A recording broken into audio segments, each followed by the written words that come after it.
মোহর ও মোহর এতদিন ধরে ইট এত ইটের কানি হিসাব করে বাই করে হারলা না হ্যাঁ কটা কইলা ইটের কানি ভালো করে দেওয়া পরে আসছো বাবা ক হারলি আর পাক্কা 200 টাকা বাবা ক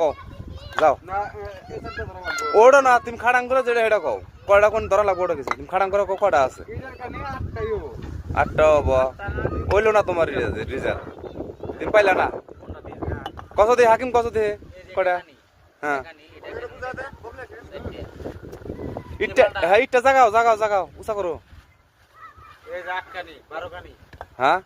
হইলো না পাস হইলো না তাহলে ওস্তাদ তুমি কত দে তোমারটাও নি আমার হিসাব 12 টাকা লাগে গো তোমার হিসাব 12টা না একজন মানুষও 200 টাকা কামাই করে হারলো না তাহলে গ্যাস দে আমি ইটার কাটির কথা কিছু করব ইটার কাটি 16টা 16টা না তাও হইলো না দেখেন 18 বছর 19 বছর ধরে ইট আতাইতেছে ইট বোলাইতেছে ভাঙতাইছে কি বা সব চেনে কিন্তু তথাপি ইটের কানিটা কি দিশা পাইলো না ইটের কানি 24টা ইটের কানি আছে 24টা দর্শক দেখে হিসাব করে দেখেন পাই করে দেখেন যারা মিস্ত্রি ফুল মিস্ত্রি